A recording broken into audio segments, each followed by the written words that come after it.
Mirpur model থানার দেলোয়ার হোসেন হত্যা মামলায় এই মামলার তদন্তে প্রাপ্ত আসামি জনাব লেফটেন্যান্ট জেনারেল মাসুদ উদ্দিন চৌধুরী অবসরপ্রাপ্ত তাকে উপস্থাপন করে অত্র মামলার তদন্তকারী কর্মকর্তা 4 দিনের রিমান্ড প্রার্থনা করবে।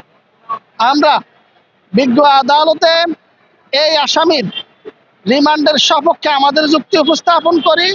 আসামি পক্ষ তিনি অসুস্থ বিধায় তাকে ইতিপূর্বে আরো 11 দিন রিমান্ডে নেওয়া হয়েছে একই মামলায়, এবং তিনি বিগত 15 দিন এর আগের রিমান্ডের পূর্বে 15 দিন যাবৎ ঢাকা মেডিকেল কলেজে হসপিটালে ট্রিটমেন্টে ছিলেন। এইসব যুক্তি উপস্থাপন করে রিমান্ড নামঞ্জুরের আবেদন করলে আমরা বলি যে বিজ্ঞ আদালত এই আসামি সম্পর্কে জানতে হবে কেন এই তদন্তে প্রাপ্ত আসামিকে আমরা পুনরায় রিমান্ড চাচ্ছি। তার মধ্যে তিনি পর্যাপ্ত তথ্য গোপন রেখে তিনি তথ্য দিয়ে যাচ্ছেন, অর্থাৎ সঠিকভাবে তিনি তথ্য উপস্থাপন করছেন না তদন্তকারী কর্মকর্তাকে, যার কারণে মামলার ন্যায় বিচার নিশ্চিতে বাধাগ্রস্ত হবে। আর ওনার ব্যাকগ্রাউন্ডটা হচ্ছে উনি সাভার ক্যান্টনমেন্টের সাবেক জিওসি। ওনার নেতৃত্বে সাভার ক্যান্টনমেন্টের সেনাবাহিনীর সদস্যদেরকে নিয়ে তৎকালীন 111-এর ঘটনা ঘটানো হয়েছে।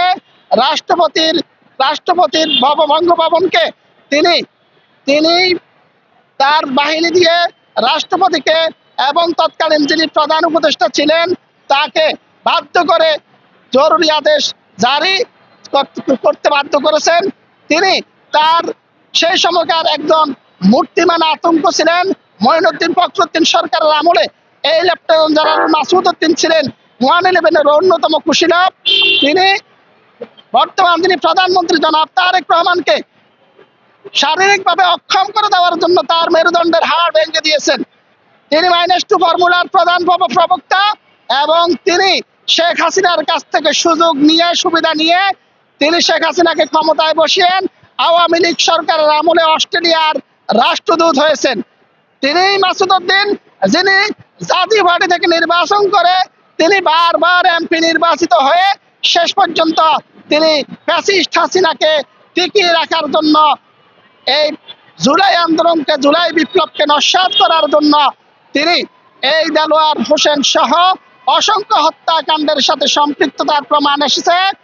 সাবেক ছাত্রনেতা ছাত্রদলের সোনালী অতীত ইলিয়াস আলীকে গুম, চৌধুরী আলমকে গুম সহ অসংখ্য গুম খুনের সাথে তার সম্পৃক্ততা রয়েছে।